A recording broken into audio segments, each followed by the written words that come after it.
जय श्री कृष्णा। तो कल्कि जी निकल पड़े हैं अपनी सेना लेकर के। कहाँ पर? काली के। तो अब कल्कि जी जो है यज्ञ, दान, तप, यम, नियम आदि सहायकों के साथ खश, कंबोज, सवर, बर्बर आदि को हराने के लिए इच्छित स्थान पर चले गए। कहाँ पर? जहाँ पर काली का वास स्थान था। काली का वास स्थान यानी भूतों का डेरा। वहाँ चारों ओर कुत्ते भौंक रहे थे। वह स्थान गौ मांस की बदबू से भरा हुआ था। कौवे, गीदड़ों, उल्लुओं से घिरा हुआ था। वहाँ स्त्रियों से संबंधित झगड़े, जुआ, व्यसन आदि का अड्डा हुआ करता था। अब यह भयंकर नगरी दिखाई देने वाली संसार के लिए बहुत डरावनी थी। वहाँ स्त्रियों की आज्ञा पर चलने वाले लोग थे। कल्कि जी की युद्ध की यात्रा के लिए तैयारी सुनकर के काली बहुत क्रोधित होकर के अपने बेटे और पोतों सहित उल्लू की ध्वजा वाले रथ पर सवार होकर विश्वसन नामक नगर के बाहर निकला। कली को देख करके धर्म के ऋषियों के साथ कल्कि जी की आज्ञा के अनुसार कल्कि जी के प्रोत्साहन देने वाले वचनों से उत्साहित होकर के उसके साथ लड़ाई शुरू कर देते हैं। रित के साथ दंभ की लड़ाई होने लगी। प्रसाद ने लोभ को युद्ध करने के लिए ललकारा। अभय के साथ क्रोध की और सुख से भयंकर लड़ाई होने लगी। निरय यानी नरक खुद के पास आकर के अनेक अस्त्रों शस्त्रों की लड़ाई लड़ने लगा। वेदना ने योग के साथ, व्याधि ने शेम के साथ लड़ाई शुरू की। ग्लाली ने प्रेषय ने जरा से और जरा ने स्मृति के साथ युद्ध करना प्रारंभ कर दिया। अब इस प्रकार से बहुत से कठोर और घोर युद्ध होना शुरू हुआ। लड़ाई शुरू हुई भयंकर तरीके की। ब्रह्मा आदि देवता युद्ध देखने के लिए अपनी शक्ति सहित आकाश में आ गए। मरु अत्यंत बलवान खश, कंबोज लोगों से लड़ाई करने लगे। देवापी ने युद्ध में चीन, बर्बर और उसके सेवकों की लड़ाई की। राजा विशाख पयुराज ने पुलिंदों और नीच चांडालों के साथ अत्यंत प्रभावकारी अनेक दिव्य अस्त्र शस्त्रों के साथ लड़ाई की। कल्कि जी अपनी सेना सहित उत्तम शस्त्र और अस्त्रों से ओख, विकोख के साथ लड़ाई करने लगे। ये दोनों ही ब्रह्मा जी के वरदान पाकर बहुत घमंडी हो गए थे। कौन? कोक और विकोक दोनों बहुत घमंडी हो गए थे। अब ये दोनों भाई दानवों में श्रेष्ठ, अत्यंत ही मदमस्त, युद्ध करने में चतुर, अत्यंत बलशाली, देवताओं को डराने वाले, एक जैसी शक्ल वाले थे। अब वो क्या करते थे? मिलकर एक होने पर देवताओं के लिए भय उत्पात करते थे। इनका शरीर ब्रज के समान कठोर था।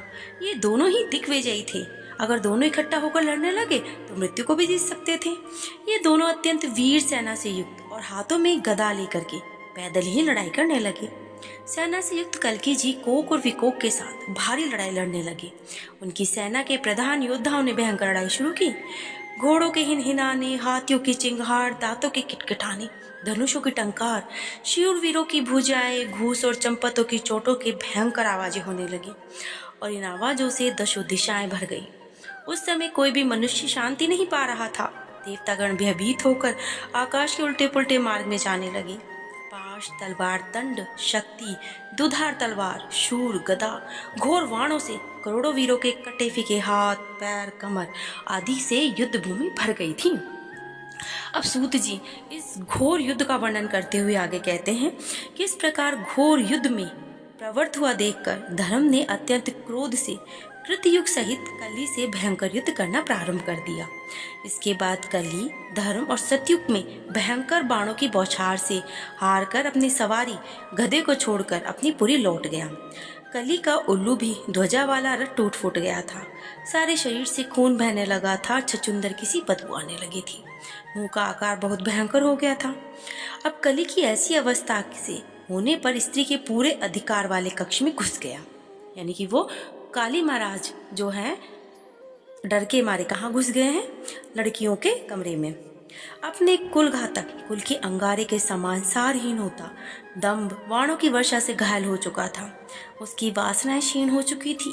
व्याकुल और निराश दंभ भी अपने घर में घुस गया था और युद्ध भूमि को उसने छोड़ दिया था। प्रसाद के पदाघात के लोभ का सिर चोर चोर हो गया। कुत्तों के द्वारा जुता हुआ लोभ का रथ भी टूट फूट गया था। तब वह रथ को छोड़कर खून की उल्टी करता हुआ भाग गया।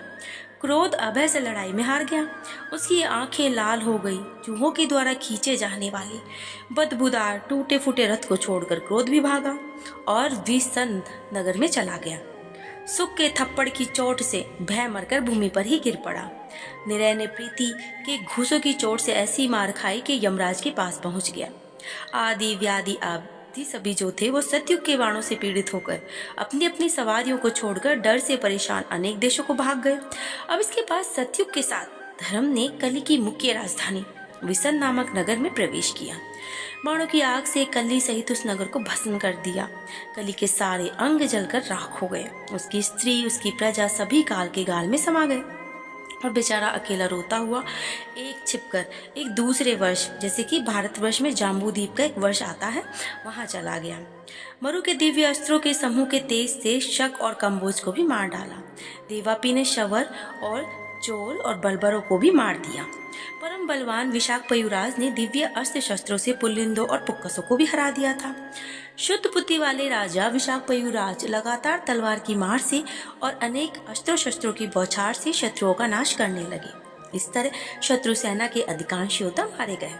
गदा से युद्ध करने में कुशल महान वीर कल्की जी के हाथ में गदा धारण कर सारे लोगों को डराते हुए कोक और विकोक के साथ युद्ध करने लगे। अब ये दोनों भाई बकासुर के पुत्र और शकुनी के पोते थे। जिस प्रकार पूरा काल में श्री नारायण ने मधु कैटभ के साथ लड़ाई की थी, उसी प्रकार कल्की जी ने दोनों वीरों के साथ युद्ध करना प्रारंभ किया।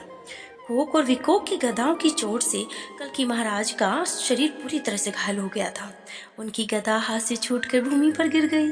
सब लोग अचरज भरी आंखों से इस घटना को देखने लगे। इसके बाद संसार के विजयी महाबलशाली महाभाव विष्णु जी ने फिर क्रोधित होकर भल्ले नामक अस्त्र से विकोक का सिर काट डाला। बलवान विकोक मर तो गया, लेकिन जैसी उसके नजर उसके भाई पर पड़ी, वैसे वह मृत्यु की छाया से फिर खड़ा हो गया। अब ये देखकर देवतागण और शत्रुगण का नाश करने वाले कल्की जी को बहुत आश्चर्य हुआ। कल्की जी ने विकोक को पुनर्जीवित करने वाले गदाधारी कोक का ही सिर काट डाला। कोक मर तो गया, फिर विकोक को देखते ही उसी समय वह जीवित हो गया।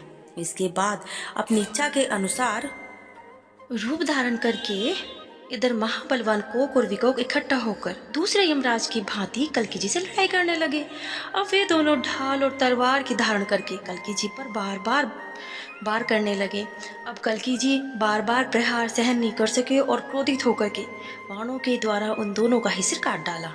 अब जैसे ही दोनों का सिर धड़ से अलग हो गया, पर बाद में जुड़ गया। अब कल्की जी यह देख करके बहुत चिंता में पड़ गए। इसके बाद कल्की जी ने घोड़ों के कोक और विकोक को वार करते हुए देखकर उन पर भारी चोट की।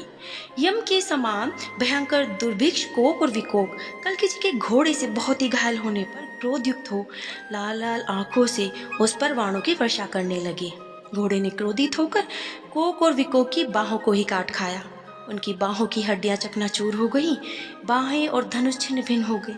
इसके बाद जैसे बच्चा गाय की दूध को पकड़ता है, वैसे ही दोनों वीरों ने घोड़ों की पूंछ को पकड़ लिया। उन्हें पूंछ पकड़े हुए देखकर घोड़ा क्रोधित होकर के इधर उधर भागने लगा और भूमि पर दोनों ही गिर पड़े, लेकिन तत्काल फिर उठ खड़े हुए। कल्की जी को सामने देखकर साफ साफ शब्दों में लड़ाई के लिए ललकारा। अब इसी समय जो ब्रह्मा जी थे वो कल्की जी के समीप आकर के हाथ जोड़कर धीरे से बोले, ये कोक और विकोक अस्त्रों शस्त्रों से नहीं मारे जाएंगे, तो हे परमात्मा एक ही बारी से दोनों को थप्पड़ से मारकर इनकी हत्या कर सकते हैं। इन दोनों में एक को देखते ही दूसरे की मृत्यु नहीं होगी, अतः आप इस बात को याद रखें कि एक ही बारी से दोनों का वध कर डालिए। अब ब्रह्मा जी के ऐसे वचन सुनकर के कल्की जी शस्त्र अस्त्र और सवारी छोड़ करके मनमाना प्रहार करने वाली उन दोनों दानवों के बीच में आकर ब्रज के समान दोनों मुट्ठियों के एक साथ वार से उन दोनों के मस्तक चकनाचूर कर दिए। देवलोक स्थित देवताओं को डराने वाले, सभी प्राणियों का बुरा चाहने वाले ये दोनों दानव मस्तकों के चकनाचूर हो जाने के बाद भूमि पर पहाड़ की चोटियों की तरह गिर पड़े। इस महान अचरज भरे काम को देखकर गंधर्व लोग गाने लगे, अप्सराएं नाचने लगी। देवता सिद्ध लोग चारण मन में प्रसन्न होकर के फूलों की वर्षा करने लगे। दुदुम्बियां बजाई गई और चारों ओर हर्ष और उल्लास गूंज उठे थे। कोक और विकोक की मृत्यु देख करके कवि ने प्रसन्न और उत्साहित होकर के अपने दिव्य अस्त्रों से रथ और अस्त्रों सहित 10,000 महारथियों के वीरों का नाश किया। प्राग ने युद्ध भूमि में 1,00,000 योद्धाओं का नाश किया था। सुमंत्र के हाथ से 25 हाथी मारे गए। इसी प्रकार उस समय गर्ग भर्ग और विशाल आदि वीरों ने भी क्रोधित होकर के मल्लेच्छों, बर्बर और निषादों का नाश किया था। अब इस प्रकार सबको जीतकर कल्की जी विशाल सेना लेकर राजाओं के साथ भट्टा नगर को जीतने चले गए। अनेक प्रकार के गाजे बाजे बजने लगे। उत्तम शास्त्रार्थ धारण करने वाली अनेक वीर उनके साथ चले। अनेक प्रकार के वाहन चारों ओर चले। अब कल्कि जी के आगे पीछे चंवर ढुलाए जाने लगे थे। अब जो आगे की कथा सूत जी कहते हैं उसे हम कल के अध्याय में सुनेंगे। तो सतयुग का प्रारंभ हो चुका था और कल्कि जी निकल पड़े थे काली के नाश के लिए। तो आप इस अध्याय को जरूर सुनिएगा और चैनल को भी सब्सक्राइब करिएगा। आप सभी स्वस्थ रहें और श्री हरि भजन जरूर करें। जय श्री कृष्ण, राधे राधे।